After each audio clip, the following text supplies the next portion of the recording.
Dictation start होगी 5 second बाद।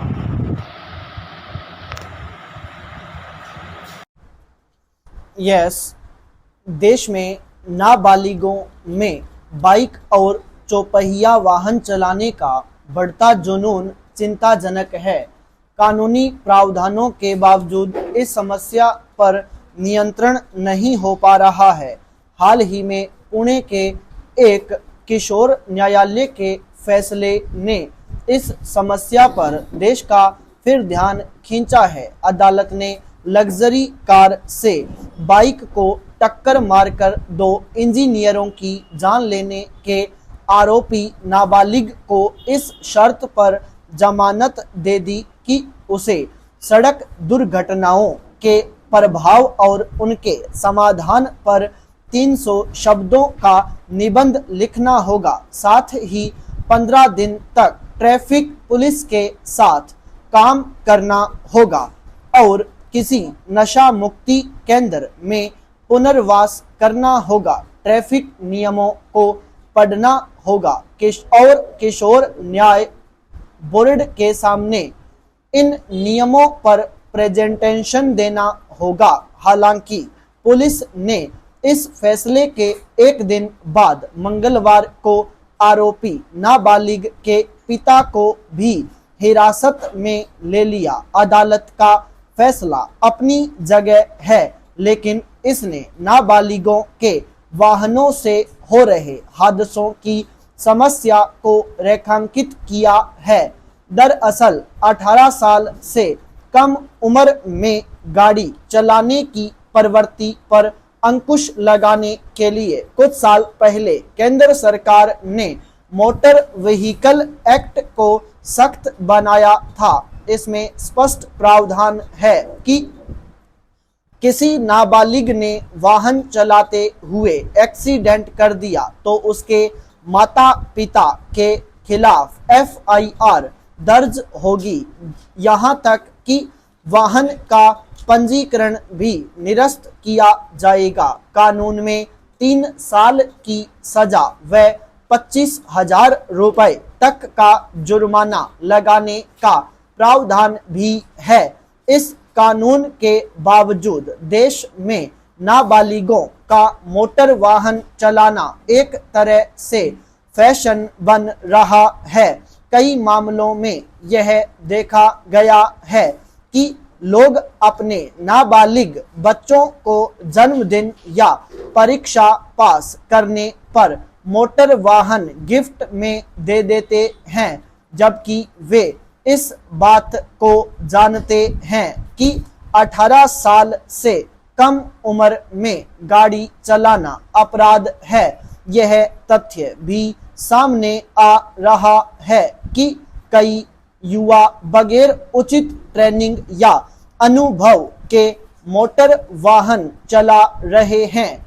यह हकीकत है कि निर्धारित उम्र से पहले गाड़ी चलाना न सिर्फ गैर कानूनी है, बल्कि यह ड्राइवर, यात्रियों और सड़क का इस्तेमाल कर रहे दूसरे लोगों के लिए भी घातक होता है।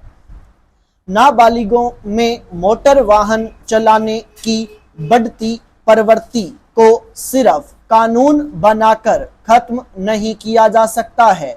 इसके लिए अभिभावकों, शिक्षकों और समाज की भूमिका महत्वपूर्ण होती है। खासकर माता पिता की यह जिम्मेदारी है कि वे उन्हें मोटर वाहन चलाने से रोकें, कानूनी उम्र तक पहुंचने पर प्रशिक्षण और लाइसेंस प्राप्त करने के लिए प्रोत्साहित करें। इस मुद्दे पर जागरूकता बढ़ाने के लिए स्कूली स्तर पर भी काम करना होगा। पाई पैरा चेंज संयुक्त राष्ट्र की एक संस्था the international organisation for migration ने वर्ष 2024 के लिए वर्ल्ड माइग्रेशन रिपोर्ट जारी की है। आंकड़ों से भरी इस रिपोर्ट को कई डेटा टूल्स के साथ जारी किया गया है, जो अनुसंधानकर्ताओं, नीति निर्माताओं और मीडिया के लिए सहायक है। प्रवासी विरोधी माहौल में यह डेटा चर्चाओं को बल देता है। क्या प्रवासन एक मानवाधिकार है? भारतीय संविधान प्रत्येक नागरिक को अधिकार देता है कि वह इस देश में स्वतंत्र रूप से कहीं भी आ जा सके, पर सीमा पार जाने आने का मामला कुछ अलग है। आर्थिक अवसरों के लिए प्रवासन करना निश्चित तौर पर मानवाधिकार नहीं है, पर जब कोई व्यक्ति पैसा कमाने के लिए किसी अन्य देश में जाता है तो उसे स्वाभाविक रूप से अंतर्राष्ट्रीय समझौतों और कानून का संरक्षण मिल जाता है। ये प्रावधान कामगारों को अत्याचार से बचाते हैं और कुछ मूलभूत अधिकारों की रक्षा करते हैं। विदेश से प्रवासियों द्वारा भेजी गई आय प्राप्त करने के मामले में भारत का स्थान पहला है। 2022 के दौरान भारत ने 111 अरब डॉलर की राशि प्राप्त की। भारत को विदेश से मिलने वाली प्रवासी आय की राशि बढ़ती जा रही है और 2010 से यह दोगुनी से अधिक हो गई है। साथ ही इसमें सालाना 6% की वृद्धि देखी जा रही है, जो जीडीपी वृद्धि दर से अधिक है। तुलनात्मक रूप से चीन की प्रवासी आय घट रही है। पाकिस्तान और बांग्लादेश को भारत के मुकाबले यह राशि 1/4 ही मिलती है। भारत को प्रवासियों द्वारा भेजी जाने वाली रकम में सर्वाधिक योगदान खाड़ी देशों का है, जहां निर्माण, रिटेल, सुरक्षा, परिवहन क्षेत्र में रोजगार के साथ अर्धकुशल कामगारों की भी मांग है। एक ब्लू कॉलर कर्मचारी द्वारा भारत भेजी जा रही औसत राशि कुछ हजार डॉलर है, जो उसकी आय का एक महत्वपूर्ण भाग है और भारत में रह रहे उसके परिजनों को इससे सहारा मिलता है। इस राशि में लेन देन का खर्च अत्यधिक होता है, करीब 6%। साथ ही मुद्रा विनिमय दर की भी जोखिम रहता है।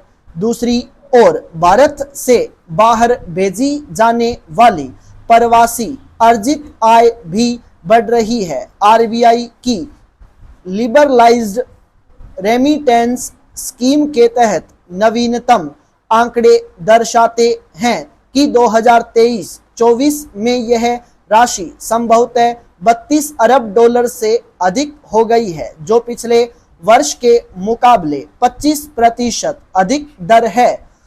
बाहर से स्वदेश आने वाली राशि के विपरीत स्वदेश से बाहर जाने वाली राशि धनाढ्य वर्ग द्वारा भेजी जाती है।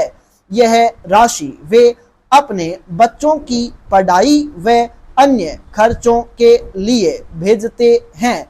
भारत में बाहर से आने वाली राशि व्यापार घाटे और विदेशी विनिमय के उतार चढ़ाव के संदर्भ में मैक्रो आर्थिक स्थिरता लाती है। पाई पैरा चेंज। सवाल यह है कि बाहर जाने वाले मजदूरों को भारत में ही रोजगार नहीं मिल जाना चाहिए? क्या बाहरी देशों में जाकर काम करने की यह प्रवृत्ति निर्भरता का लक्षण तो नहीं? केरल को 25% आय इसी प्रवासी राशि से होती थी, जो अब कम होकर 20% रह गई है। इस प्रकार केरल प्रति व्यक्ति आय के संदर्भ में अव्वल राज्य बना, लेकिन साथ ही यहाँ मजदूरों की कमी भी होने लगी, जो बिहार, झारखंड व उड़ीसा से पूरी की जाने लगी।